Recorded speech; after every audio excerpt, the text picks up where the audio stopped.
আমি তিনটা হাদিস উল্লেখ করতেছি কুরবানির গুরুত্ব সম্পর্কে। আল্লাহ রাসূল সাল্লাল্লাহু আলাইহি ওয়াসাল্লাম মদিনাতে যাওয়ার পরে ইবনে ওমর রাদিয়াল্লাহু তাআলা নকল আকামা রাসূলুল্লাহ সাল্লাল্লাহু আলাইহি ওয়াসাল্লাম বিল মাদিনাতি 10 সিনিনা ইউদাহি।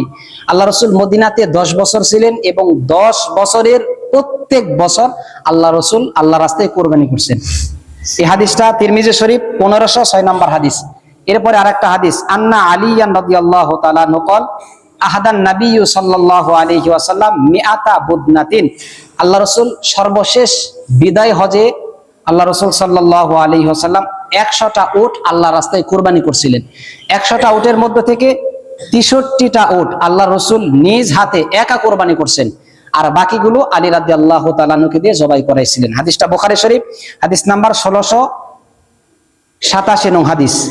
এরপরে 3 নাম্বার, আন আয়েশা রাদিয়াল্লাহু তাআলা আনহা আন্না রাসূলুল্লাহ সাল্লাল্লাহু আলাইহি ওয়াসাল্লাম قال মা আমিলা আদামিয়ুন মিন আমালি ইয়াওমান নাহরি আহাব্বা ইলাল্লাহ মিন ইহরাকিদ দাম। আল্লাহ রাসূল সাল্লাল্লাহু আলাইহি ওয়াসাল্লাম বলেন, কুরবানির দিনে কুরবানি করার চাইতে বড় প্রিয় পছন্দ কোন আমল আমি আল্লাহ তাআলার কাছে আর নেই। মানে কুরবানির দিনে কুরবানি করাটা আল্লাহর কাছে সবচেয়ে বেশি প্রিয় এবং পছন্দনীয় একটা আমল। তিনটা হাদিস থেকে আমরা বুঝতে পারলাম কুরবানি এটা আসলেই গুরুত্বপূর্ণ একটা বিষয়। এজন্য যত কুরবানি আমাদের একদম সামনেই, আমরা সকলেই চেষ্টা করব যাদের উপরে কুরবানি আবশ্যক হইতেছে আমরা সকলেই কুরবানি করার জন্য এখন থেকেই প্রস্তুতি নেব ইনশাআল্লাহ। কুরবানি কাদের উপরে আবশ্যক এটা আমি একটু পরে বলতেছি, আগে কুরবানির ফজিলতটা জানি। কুরবানির অনেকগুলো ফজিলত, সময় সংক্ষিপ্ততার দরুন দুই একটা হাদিস আমি বলতেছি। একটা হাদিস আয়েশা সিদ্দিকা রাদিয়াল্লাহু তাআলা আনহা থেকে বর্ণিত, আল্লাহ রাসূল সাল্লাল্লাহু আলাইহি ওয়াসাল্লাম বলেন, ইন্নাহা লা তা'তি ইয়াওমাল কিয়ামা বিকুরুনিহা ওয়া আশআরিহা ওয়া আজলাফিহা ওয়া আন্না আদ-দামা লা ইয়াকাউ মিনাল্লাহি বিমাকানিন ক্বাবলা আন ইয়াকাল আরদ। আল্লাহ রাসূল সাল্লাল্লাহু আলাইহি ওয়াসাল্লাম বলেন, কুরবানি করার পরে এই কুরবানির জন্তুর কিয়ামতের দিন আল্লাহ তাআলা তার খুরগুলাকে, তার নখগুলাকে, তার চুলগুলাকে, তার পশমগুলোকে আল্লাহ তাআলা উঠাইবেন, মিজানের পল্লায় ওজন দিবেন।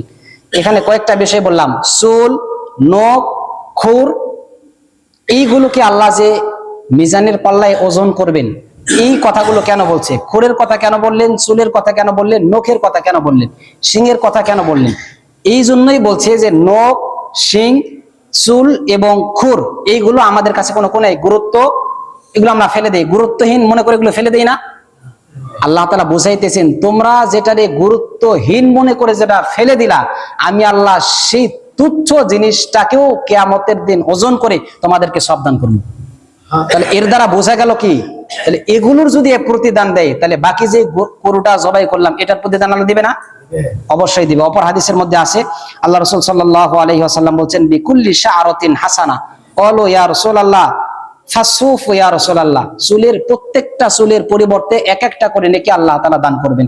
একটা গরুর মধ্যে অনেকগুলো চুল থাকে, এক একটা চুলের পরিবর্তে এক একটা নেকি আল্লাহ তাআলা আমাদেরকে দান করবেন। সাহাবীরা বললেন, শুধু চুলের পরিবর্তে নেকি দিবে, তাহলে তার পশমের ব্যাপারে কি? আল্লাহ রাসূল বললেন, বিকুল্লি শাআরাতিন মিনাস সুফি হাসানা। প্রত্যেকটা পশমের বিনিময়েও আল্লাহ তাআলা তোমাদেরকে নেকি দান করবেন। এই হাদিসটা মুস্তাদরাকে হাকিম 7524 নং হাদিস। তো এইখান থেকে হাদিসগুলো থেকে আমরা বুঝতে পারলাম কুরবানি করার অনেক অনেক ফজিলত আছে। এই জন্য আমরা চেষ্টা করব কুরবানি করবো ইনশাআল্লাহ। সর্বশেষ, কুরবানি কাদের উপরে আবশ্যক?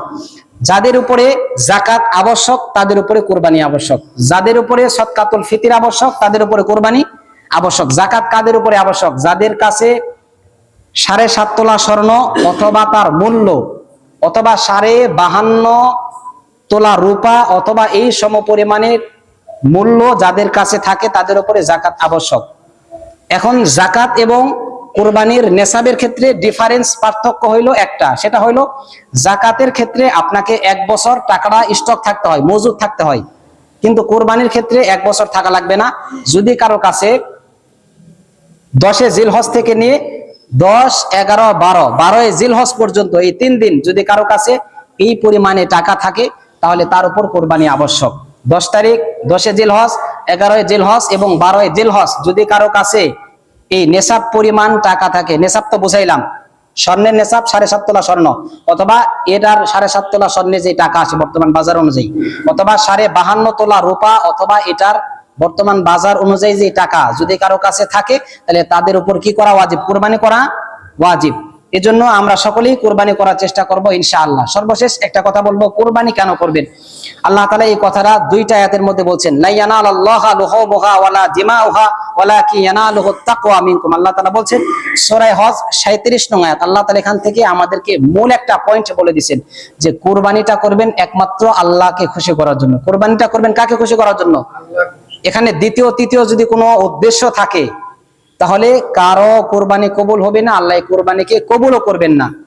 কেন? আল্লাহ তাআলা অপর আয়াতের মধ্যে বলছেন ইন্না সলাতি ওয়া নুসুকি ওয়া মাহইয়ায়া ওয়া মামাতি লিল্লাহি রাব্বিল আলামিন, সূরা আনআম আয়াত নাম্বার 162। এখানে আল্লাহ তাআলা বলছেন যে তুমি কুরবানি করার সময় এটা বলো, ইন্না সলাতি ওয়া নুসুকি, নিশ্চয় আমার নামাজ, আমার কুরবানি, আমার হজ, আমার যাকাত, আমার সব কিছু কেবলমাত্র একমাত্র কার জন্য? এখানে দ্বিতীয় কোনো উদ্দেশ্য এখানে থাকতে পারবে না। যদি দ্বিতীয় উদ্দেশ্য থাকে তাহলে আল্লাহ তাআলা আপনার কুরবানি কি করবে না? কবুল করবেন না।